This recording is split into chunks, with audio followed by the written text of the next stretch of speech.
Welcome back. As you know, I'm Eli the Computer Guy, and this is the Daily Blob where we ask, oh crap, what did he do now? So what Trump did now is he's going after Walmart for doing what Walmart has to do because of his horrible tariff policies. So to quote Trump himself, Walmart should stop trying to blame tariffs as the reason for raising prices throughout the chain. Walmart made billions of dollars last year, far more than expected. Between Walmart and China, they should, as is said, quote, eat the tariffs and not charge valued customers anything. I'll be watching and so will your customers. So basically the idea here is that Trump has put a massive amount of taxes on the goods that are coming into this country, right? It's somewhere between 10% to a gazillion percent. And it's very confusing to figure out exactly where we are. Again, if you want to see a joke, watch the Gamers Nexus video where they go and they try to talk to all these vendors in the United States. And the thing that they ask each vendor when they're doing the interviews is, as they sit down at the interview, does that vendor actually know the tariff rate that they are currently being charged as of that moment? And many of them kind of scratch their head and they say, well, I think maybe this is what we're having to pay. So anyways, Trump came in, he basically stated that we're under this national security threat, and so therefore he's just dumping a tremendous amount of taxes onto the American people as tariffs, right? And so all around the world, we're paying a minimum of 10% now in tariffs. China now, I do believe it's 30% in tariffs, but then there's like steel and aluminum tariffs that are also like 25% for those. Canada has tariffs, and Mexico has tariffs, and Europe has tariffs. And the important thing to understand is these are all taxes that did not exist before Trump got into office. And Trump, to be clear, these were not passed through the legislature. This did not go through the normal governmental process. He simply stated we're under a national emergency. Ergo, he was able to basically put this massive amount of taxes on the American public. The issue that he's running into now, though, is that people don't like these taxes, right? Again, the Republicans. I thought the Republicans were against taxes. Apparently not, right? The Republicans and people in general are generally against taxes, against massive tax hikes on the goods that they are basically required to purchase. And so the issue is basically if you have all of these vendors, they now have to spend anywhere between 10 to 145% more on the products that they were buying, up until that point in time. Then they are going to have to pass those costs on to the customer. The thing is, if they pass those costs on to the customer, then the customers, the citizens of the United States, are going to be very pissed off, and they're going to be pissed off at the person who increased the taxes on them. Trump doesn't want people to be angry at him for the actions that he has in fact taken. And so the idea here, the concept is that these vendors should eat the cost of the tariffs. Trump should be able to put astronomical taxes onto these products coming into the United States, and that they should not, quote unquote, be passed on to the customer, that both the retailers and China should, quote unquote, eat those costs. So there was an interview with the CFO of Walmart and CNBC a couple of days ago. In the interview with CNBC, CFO John David Rainey said tariffs are, quote, still too high, even with the recently announced agreement to lower duties on imports from China to 30% for 90 days. And again, it's important to understand there. So if Walmart is buying a product from China for $100, there is now $30 in taxes. If they buy $1,000 worth of products, that's $300 in taxes. If they buy $1 million in products, again, this is Walmart, that is a relatively small amount of money for them, they are spending $300,000 in additional taxes right now, simply because that is what Trump decided to do. Quote from the CFO, "We're wired for everyday low prices, but the magnitude of these increases is more than any retailer can absorb." And again, when you think about these increases and what the retailer should be able to absorb, when you talk about a 1% tax or a 5% tax, who the hell knows? Maybe. Again, there's an argument against that too, whether they can absorb that. But the thing is, once you go to 10, 20, 30% taxation on these products that are coming in, that is too much for a lot of these companies simply to be able to absorb. We have been dealing with something called a just-in-time inventory system for a couple of decades now. The idea being is that companies could save money on warehouse space and taxes and some other stuff, basically by buying products only when they need to buy the product, right? You buy it just in time. So basically, as old products get purchased and taken off the shelves, the new products come in, and you have this very smooth system that takes out a lot of the friction of the old way of doing business. The thing is, with this just-in-time inventory system, profit margins have come down significantly. Again, I graduated high school back in the 90s. I actually went through an entrepreneurship program, a vocational entrepreneurship program when I was in high school called DECA. And one of the things we had to learn back in the day was the whole thing of markup prices. So you buy an item from a vendor or from a distributor for X amount of money. How much are you going to sell it for? So the reality back then was, rule of thumb, it was going to be 100% more. If I buy a product from a distributor for $50, I'm going to sell it for $100. Therefore, I can pay rent, I can pay for employees, I can pay for insurance, I can pay for all these things, and I can take a profit home. Depending on what the product is and a whole bunch of other things, you may actually buy the product for 25% of the finished cost. You may increase the price by 300%. You buy it for $25 and you sell it for $100, right? That's how things were about 30 years ago, basically, when I went through and learned about entrepreneurship. Now, in the modern world, things have become more efficient. Competition is much more difficult than it was back then. And so the reality now is many of these retailers are buying a product for $90 and selling it for $100, right? So if I'm making a 300% markup, and even if you double the cost on the good coming in, I might be able to eat it, right? If I'm purchasing a product for $25 and selling it for $100, if you double the cost, it goes to $50 for me, I might actually be able to eat it. 30%, I can probably eat it, the whole 9 yards. The issue is, right, if you're buying products for $90 and selling them for $100, a 100% increase, a 100% tariff now means the product costs me $180. I literally cannot eat the tariff. Right? Even 30%, $90, I sell it for $100, a 30% tariff is going to be $30. Right? So my cost after that tariff is going to be $120. If I used to sell that product for $100, it now costs me $120. How, as a capitalist, am I supposed to eat that particular cost? Right? That is simply not possible in how our modern retail system works. Quote, we're wired for everyday low prices, but the magnitude of these increases is more than any retailer can absorb. Quote, it's more than any supplier can absorb. And so I'm concerned that consumers are going to start seeing higher prices. You'll begin to see that likely towards the tail end of this month, and then certainly much more in June. So basically, Walmart is telling us that because of Trump's taxes on the imports into the United States, that prices at retailers are going to go up. But wait, you say. No, Walmart is just being greedy. Trump is on the side of the American people, and look at Walmart. They made something like $160 billion last year.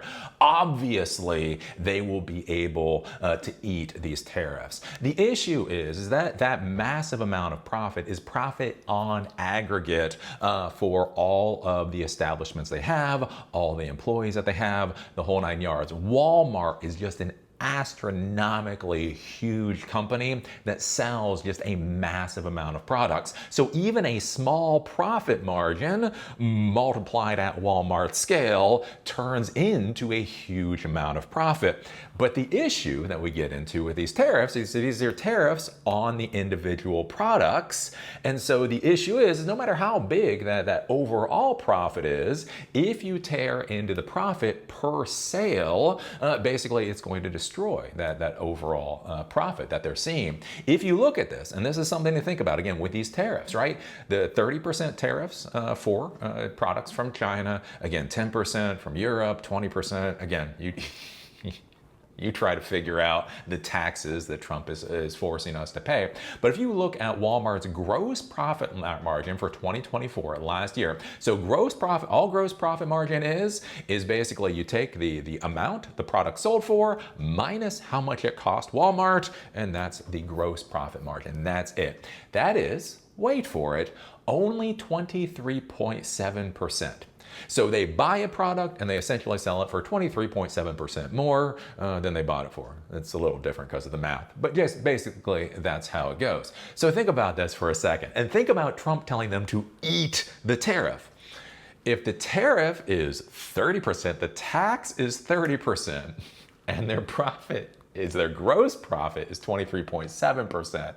How does the math work out that they can just eat 6.3% of the additional taxes? Right? That just doesn't make sense. Again, even when you're looking at Europe and you're looking at these other countries with these different tax rates, the same thing you got to be thinking about is if you go from a 23.7% gross profit down to a 13% gross profit, down to a 3% gross profit, right? That causes real issues for the company. And then the issue that you get into is, again, this is a real business. This is a real business. And so, businesses need employees and they need insurance and they need facilities and all that kind of stuff. And so when you actually look at the net profit margin, so the gross profit margin is sale price minus cost of goods sold, that gets you 23, whatever. Right, net is after you look at the cost of employees, after you look at the cost of insurance, after you look at the cost of facilities, after you look at cost of truck drivers and all that kind of stuff. Their net profit margin is, wait for it, 2.63%. 2.63%. So the issue then becomes is if you add, again, a 10% tariff on all these goods around the world, they're only making a 2.6% profit before that tariff goes into effect. That literally means they can't eat the tariff. It's not like, oh, if they eat the tariff, then the dividends can't go out. Or if they eat the tariff, the CEO doesn't get a raise or something like that. Literally, the numbers don't work out to allow them to be able to eat these tariffs. And one of the problems that we're having here as Trump tries to push through this absolutely god-awful taxation policy is that when any large companies bring up the fact that it's going to be an abject disaster, he tries to use his power in the executive branch in order to silence anybody that might dissent.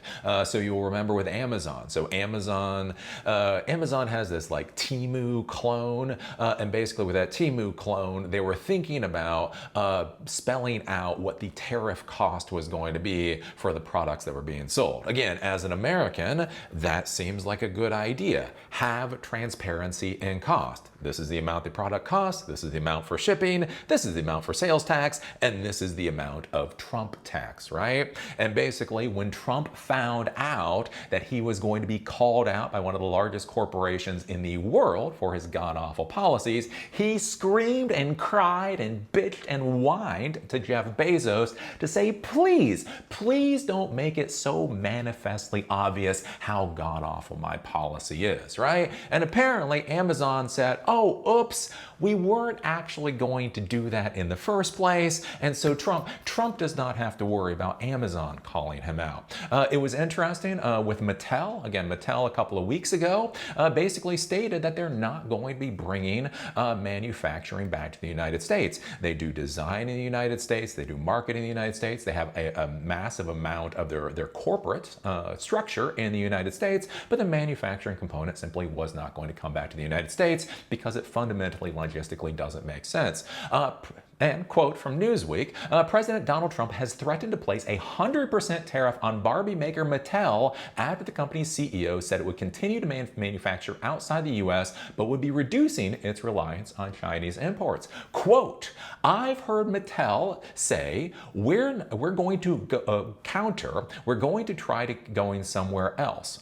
Trump said in his Oval Office on Thursday, quote, that's okay, let him go and we'll put 100% tariff on his toys and he won't sell one toy in the United States, and that's their biggest market. And so one of the interesting things to be looking at, again, this god-awful policy, the god-awful implementation of this policy, is that even when corporations come out and try to state reality, they really do have to worry about the executive branch literally trying to attack and destroy their companies. Now, why this makes me concerned as an American is that it appears that the presidents of the United States simply do not understand fundamentally how our economy works. Again, we talk about the disaster of our U.S. education system, and the reason that we should try to fix the disaster is because sometimes those students become president of the United States. And if they don't understand how their own society works, this can be a major problem. Again, we saw this with the Obama administration. When the Obama administration put through the ACA. Basically with the ACA, again, Obamacare, the idea is that they were going to force everybody to buy insurance, buy into the healthcare system, but they were doing almost nothing to be able to reduce the costs of the healthcare system. Again, the pharmaceutical costs, you know, for drugs, hospital care, doctor care, the whole nine yards. They did not have a program where they were going to double the number of doctors in the United States within the next 2 decades, ergo the cost of a doctor's appointment would come down. They weren't going to do that. They didn't have a program for training more nurses, so the system might be able to be more efficient for being able to deal with people in the healthcare system, therefore bring the cost down. They weren't looking at cost plus plans for manufacturing just normal standard drugs that Americans need by the boatload. No, basically the idea was we are going to require every American to buy these products and do absolutely nothing to control the cost of the product, and somehow that's going to work out wonderfully, right? We saw this with the Biden administration, basically literally printing money, right? Pelosi was confronted when couples making up to $150,000 a year were still getting stimulus checks. Again, these were dual income, no kid couples making $150,000 a year during COVID. They did not lose their jobs. They did not run into any problems, right? Literally, Pelosi said, well, everybody has issues because of COVID, ergo, they should get money too. Again, to be clear, I'm all for, you know, a single parent making under $40,000 a year, give them all the support in the world. A couple of two making 150 grand a year in Minnesota or whatever, I don't think they need money from the government, right? But the government was printing that cash. They were sending it out to the American people. Again, inflation was going through the roof because now you had a lot of people that did not need extra money who just got a whole bunch of extra money from Uncle Sam, and so they're spending it, right? Biden was confronted about the issue of inflation, literally said that it wasn't an issue. Again, when the American people were complaining, he said, you know, they don't have anything to complain about. The economy is good, right? Again, we had the Inflation Reduction Act. Remember the Inflation Reduction Act? And that literally was the largest piece of climate change legislation to ever be passed in the United States. It was literally called the Inflation Reduction Act, and it was climate change policy, which... anyways, right? And now we have the Trump administration, again, putting through these god-awful tariffs that are going to massively increase the cost of goods coming into the United States. And basically, when the Trump administration is confronted about the ramifications of his own decisions, the answer is to argue, to cry, to bitch, to whine, to moan, to blame everybody other than the people that actually passed the policies. And so as an American, that's the thing that I'm concerned about. Again, whether it's Trump or it's Biden or it's Obama or it's AOC or whoever else comes in, none of these people seem like they understand how to balance a checkbook. I'd just like to have one president that understands how to balance a checkbook, has actually seen a checkbook in the last 20 years or whatever. And so the issue that we're going to be seeing now is, again, with all of these massive disruptive economic policies that the administration is simply unwilling to amid the issues that we're going to be running into, it will be curious to see what happens to our economy in both the short and the medium term. So then what is the takeaway here? It's like, okay, you're supposed to be learning a lesson. You come to Eli, the computer guy, to learn a lesson. What is the takeaway here? It's the takeaway that's always going to be a takeaway. Distrust, verify, and stay suspicious. Realize in the modern world, everybody is lying to you. When you look around your life and you're confused and you're frustrated and you're angry because nothing seems to make sense, the important thing to understand is it only doesn't make sense because you're trying to accept their lies as truth. And the thing is, if you think of their lies as truth, and then you look at the rest of the world, it's going to get very confusing and frustrating. The issue that we're running into in this modern world is that every authority figure is purposely lying for their own good. Again, I've talked about this before with the whole quote-unquote AI revolution. If you look at all of these companies laying off employees, especially in the tech world, right? Microsoft is laying off another 3% of their staff. We did a video about Klarna laying off like 40% of their staff. Google is laying off. Meta is laying off, right? All these companies are laying off, and they're saying they're laying off because of AI. And again, because they're not laying off because of AI. They're laying people off because they hired far too many people, because the founders and CEOs of these companies have not been doing their jobs for the past decade. They were hiring people when they shouldn't have hired people. And so the issue now is that since the macroeconomic forces have changed, they have to basically right-size their company, but they have to find a way to right-size their company that doesn't make them look bad, right? If they come out and say, hey, I haven't been paying attention to my own damn company for a decade, that's why we need to fire people, that's going to hit their stock price and the rest of it. So they have to come up with a good story. So they come out and they talk about AI. Right? AI is the reason that we're laying off these employees, not because of bad management, right? And so that's one of the things you're going to hear a lot now is AI is disrupting the economy. And again, to a small degree. Even the employees that are being laid off, right? Imagine if you're an employee and you've been working for a company for 5 or 10 years and you get laid off because you haven't actually written a line of code that got committed into the product in the past, 8 years or something like that, right? You've been eating your quinoa salads, you've been arguing about stupid crap, you've been taking naps, you have been doing everything in the world other than bringing a return on investment and ROI back to the company, right? If you get laid off, you're making $150,000, you're making $200,000 a year, and you get laid off, do you think you're going to tell your mama, your papa, your sister, your brother that you got laid off because you probably shouldn't have been making that salary for the past number of years anyway, and the company finally figured it out? No. Nobody likes that story. No, what are you going to say? Again, as an authority figure that just got fired, I got fired because of AI, right?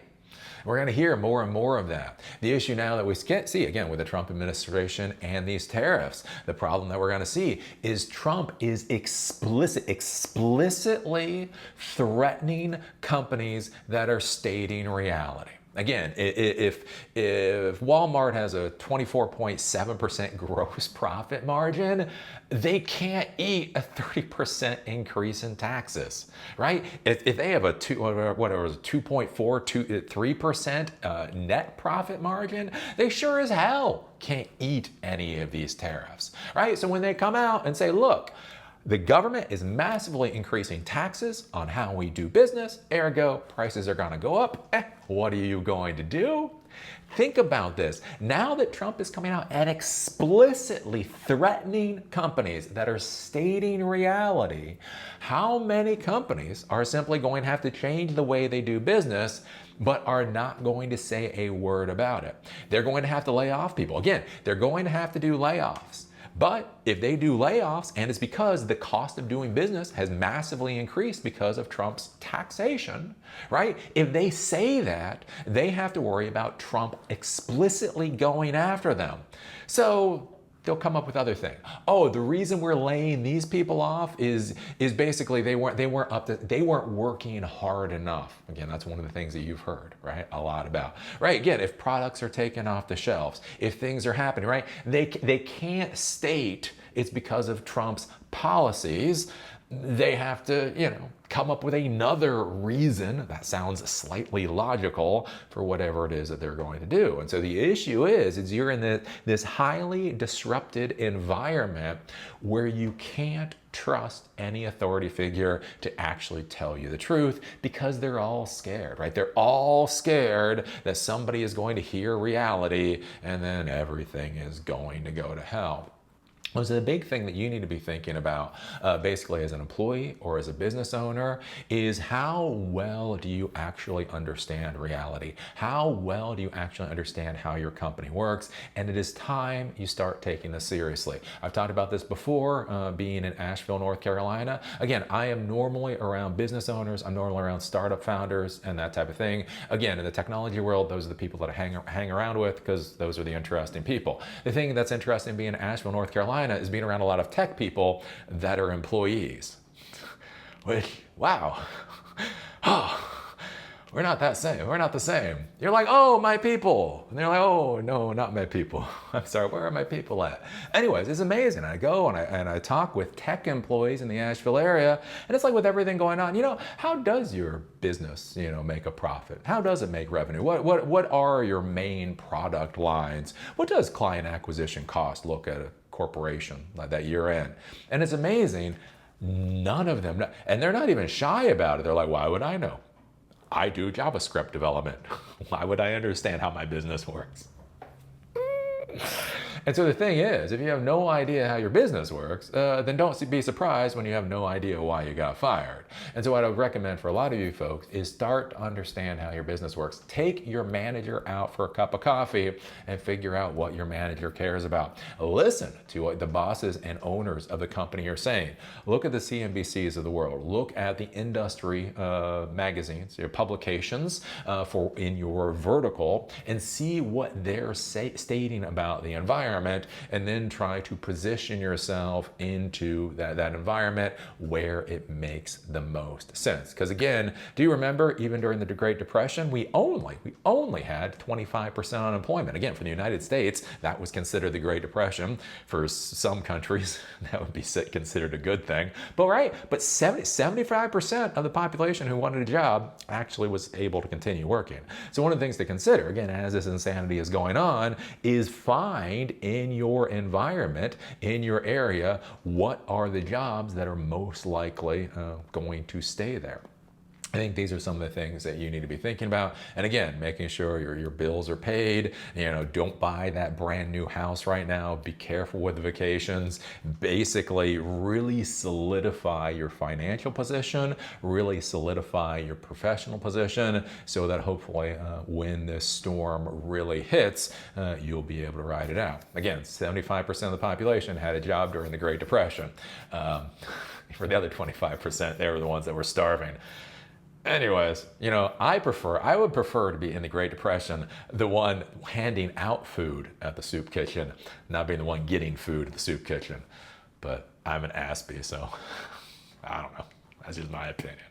So anyways, what do you think about this? What do you think about Trump going after Walmart for just stating facts, right? What do you think about him going after Mattel and Amazon for stating facts? What do you think about this executive who is unwilling to admit the disastrous policy they have put into place and is explicitly stating he will go after the people and companies that are simply talking about reality? I don't know. Put all your thoughts below, and I'll see you folks in the next video.